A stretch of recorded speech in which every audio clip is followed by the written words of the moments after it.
លំហាត់របស់យើងគឺអាចយើងរកតម្លៃ x តែលំហាត់គឺ x ឬ x ស្មើ27អញ្ចឹងយើងអាចជ្រើសចម្លើយបាន a b c ឬក៏ d ចាឥឡូវយើងមកធ្វើទាំងអស់គ្នា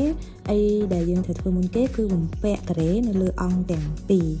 អញ្ចឹងយើងបាន x ឬ x លើកជាការ៉េ27នេះក៏លើកជាការ៉េដែរ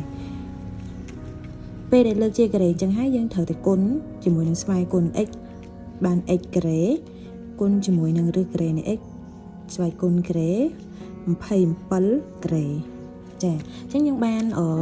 ដល់កន្លែងនេះអូនឃើញថារឹសការ៉េគឺវាអានេះក៏ស្វ័យគុណ2អានេះក៏រឹសការ៉េអញ្ចឹងយើងសម្រួលគ្នាបានអញ្ចឹងនៅសល់ x ការ៉េគុណជាមួយនឹង x ស្មើនឹង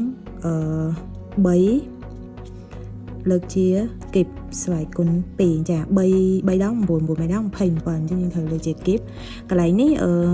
មានន័យថា1ប៉ុន្តែបើ1អញ្ចឹងគេអត់ទៅសេទេស្វ័យគុណ1អញ្ចឹងតាមអីគេតាមរូបមន្តទូទៅ a ស្វ័យគុណa ស្វ័យគុណ m គុណជាមួយនឹង a ស្វ័យគុណ n នេះគឺវាស្មើនឹង a ស្វ័យគុណ m បូកឲ្យ n គោលដូចកាលណាគោលដូចគ្នាយើងយកស្វ័យគុណបូកជាមួយនឹងស្វ័យគុណអញ្ចឹងអានេះគោល x ដូចគ្នាអញ្ចឹងយកស្វ័យគុណ2បូកឲ្យ1បាន3អញ្ចឹងយើងបាននាំឲ្យ x ស្វ័យគុណ3 2បូក1 3ស្មើនឹង3គីបស្វ័យគុណការ៉េមកដល់ឡើងនេះយើងត្រូវធ្វើម៉េចឲ្យនិតិស័នវាស្វ័យគុណវាស្មើគ្នាអញ្ចឹងតាមរូបមន្តទូទៅរបស់យើង a ស្វ័យគុណ m វងកញ្ចក់ស្វ័យគុណ n អញ្ចឹងយើងអាចឆ្លាស់គ្នាបានយក m ចេញមកក្រៅ n ចូលក្នុងវិញអញ្ចឹងយើងបាន a ស្វ័យគុណ n ស្វ័យគុណ m អញ្ចឹងលំហាត់របស់យើងបាន x គីបស្មើនឹង3លេខ2នេះចូលក្នុងវិញ3ស្វ័យគុណ2ស្វ័យគុណ3ចេញក្រៅវិញយើងធ្វើតាមរូបមន្តទូទៅរបស់យើងណា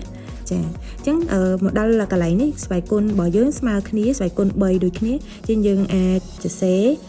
x ស្មើនឹង3ការ៉េអញ្ចឹង x ស្មើ3ការ៉េស្មើ9ដូចនេះ x របស់យើងរកឃើញហើយចម្លើយ